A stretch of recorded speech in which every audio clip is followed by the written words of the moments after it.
നബി സല്ലല്ലാഹു അലൈഹി വസല്ലമ തങ്ങളുടെ ഖബർ എത്ര പൊക്കമാണ് ഉള്ളത്? അത് നിങ്ങൾ ഉദാഹരണ സമയത്ത് വിവരിക്കുക, തെളിവ് സമയത്ത് വിവരിക്കുക. നബി സല്ലല്ലാഹു അലൈഹി വസല്ലമ തങ്ങളുടെ ഖബർ എത്ര പൊക്കമാണ് ഉള്ളത് എന്നാണ് എന്റെ സുഹൃത്ത് ചോദിക്കുന്നത്.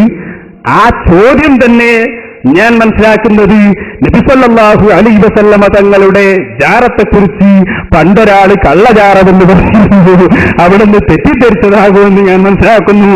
അല്ലാഹുവിന്റെ റസൂലിന്റെ ഖബർ കണ്ട് പഠിച്ച ആളുകൾ തന്നെ നബി സല്ലല്ലാഹു അലൈഹി വസല്ലമ തങ്ങളുടെ ഖബറിനെ കുറിച്ച് അറേബ്യയിൽ നിന്നിറങ്ങുന്ന പത്രങ്ങളിൽ പോലും അതിനെക്കുറിച്ചുള്ള റിപ്പോർട്ടുകൾ വന്നിട്ടുണ്ട്. ഞങ്ങളെ സംബന്ധിച്ചിടത്തോളം ഒറ്റ വാക്കാണ് പറയാനുള്ളത്, ഖബർ കെട്ടിപ്പൊക്കാൻ പറ്റുമോ ഇല്ലേ എന്നത് ഖുർആനിന്റെയും സുന്നത്തിന്റെയും അടിസ്ഥാനത്തിൽ രേഖയുണ്ടോ എന്നതാണ് അഹ്ലുസുന്നത്തി വൽ ജമാഅയെ സംബന്ധിച്ചിടത്തോളം ഏറ്റവും പ്രധാനമായ വസ്തുത. അതുകൊണ്ട് ഞങ്ങൾ പറയുന്നു, ഖബർ മഹാന്മാരുടേതായാൽ അത് കെട്ടിപ്പൊക്കാമെന്നത് സ്വഹീഹുൽ ബുഖാരിയിൽ ബഹുമാനപ്പെട്ട സ്വഹാബാക്കൾ നമ്മളെ പഠിപ്പിച്ചിട്ടുണ്ട്. മദീനയിൽ ആദ്യം മരിച്ച സ്വഹാബി ഉസ്മാൻ ഇബ്നു മദ്ഊൻ റളിയല്ലാഹു അൻഹു ആണ്. ആ സ്വഹാബിയുടെ ഖബർ തന്നെ നല്ല ഉയരത്തിൽ ഞങ്ങളിൽ നിന്നുള്ള ഒരാൾ ചാടിയാൽ എത്താത്ത രൂപത്തിൽ കെട്ടിപ്പൊന്തിച്ചിരുന്നു എന്ന് സ്വഹീഹുൽ ബുഖാരി, ഫത്ഹുൽ ബാരി അടക്കം നോക്കുന്നവർക്ക് ഗ്രഹിക്കാവുന്നതാണ്. അതുകൊണ്ട് തന്നെ അല്ലാഹുവിന്റെ റസൂലിന്റെ കാലഘട്ടത്തിൽ തന്നെ ഖബർ കെട്ടിപ്പൊക്കിയതിന് ബുഖാരിയിൽ തെളിവുണ്ടാകുമ്പോൾ മുസ്ലിമീങ്ങളെ സംബന്ധിച്ചിടത്തോളം ഖബർ കെട്ടിപ്പൊക്കുക എന്ന വിഷയത്തിന് വേറെ തെളിവ് അന്വേഷിക്കേണ്ടതില്ല. സ്വഹീഹുൽ ബുഖാരിയിൽ തന്നെ ഔലിയാക്കളുടെ സ്വഹാബാക്കളുടെ ഖബർ കെട്ടിപ്പൊക്കിയതിന് തെളിവ് കാണുന്നു. പിന്നെ അവിടെ ഒരു ചോദ്യം, അങ്ങനെയാണെങ്കിൽ ഇപ്പോൾ മക്കയിൽ ഖബർ കാണുന്നില്ലല്ലോ, അതുപോലെ മദീനയിൽ ഖബറിന്റെ മുകളിൽ കുബ്ബ കാണുന്നില്ലല്ലോ എന്നാണ്. അതാണ് ആ സുഹൃത്ത് ചോദിക്കുന്നത്. ഞാൻ പറയുന്നു, പൊളിച്ചാൽ പിന്നെ കാണൂല. നിങ്ങൾ കണ്ടിട്ടില്ലേ, ഈ നാടുകാണി ചുരത്തിൽ ഒരു പഴയ മക്ബറയുണ്ടായിരുന്നു. കേരളത്തിലെ മുജാഹിദുകൾ പണ്ടേ കുബ്ബ പൊളിയന്മാരാണ്. കരിയാസുലാഹിയുടെ പ്രസംഗം ഒന്ന് കേൾപ്പിച്ചെടുക്ക്. കുബ്ബ പൊളിക്കണം എന്ന് പറയുന്നവരാണ് അവർ. ഈ നാട്ടിലെ ജനങ്ങളെ പഠിപ്പിച്ചത് ഞങ്ങളാണ്. ഖബർ കൊണ്ടിട്ടില്ല. ഖബറിന്റെ ചുറ്റുമുള്ള വീട് പോലും വിളിപ്പിക്കലും അതിന്റെ മേലത്തെ ആളുകൾ പച്ചപ്പ് കൊണ്ടൊക്കെ ചെയ്തിട്ടുണ്ട്.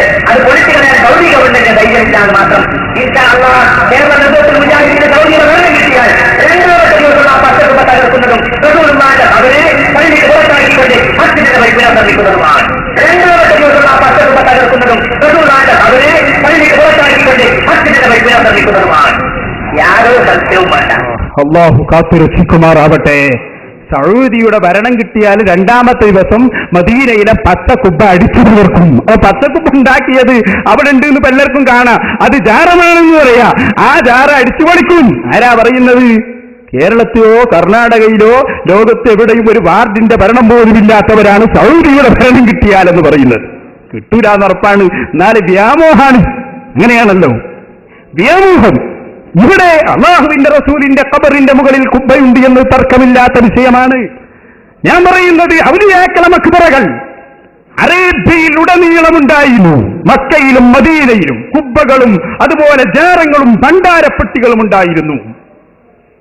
ആരാ പറയുന്നത്? മുജാഹിദുകളുടെ ചരിത്രകാരനായ ഈ മൊയ്ദ് മൗലവി. എന്നിട്ടോ മുഹമ്മദ് ബിൻ അബ്ദുൽ വഹാബ് എന്ന് പറയുന്ന മനുഷ്യൻ, അദ്ദേഹം സൗദി ഗവൺമെന്റിനെ സ്വാധീനം ചെലുത്തി ആ മക്ബറകളും ആ കുബ്ബകളും ഭണ്ഡാരപ്പെട്ടികളും അടിച്ചു തകർത്തു കളഞ്ഞു. അന്നത്തെ പണ്ഡിതന്മാര് പോലും അതിനെ എതിർത്തിരുന്നു എന്ന് ഈ മൊയ്ദ് മൗലവി ഇന്ത്യൻ മുസ്ലിമീങ്ങളും സ്വാതന്ത്ര്യ പ്രസ്ഥാനം എന്ന പുസ്തകത്തിൽ പറയുന്നു. അപ്പൊ ഇന്ന് മക്കയിൽ കുബ്ബ കാണുന്നില്ല, അവിടെ ജാരം കാണുന്നില്ല എന്ന് പറയുന്നവരോടുള്ള മറുപടി, പൊളിച്ചാൽ പിന്നെ കാണൂല എന്നാണ്.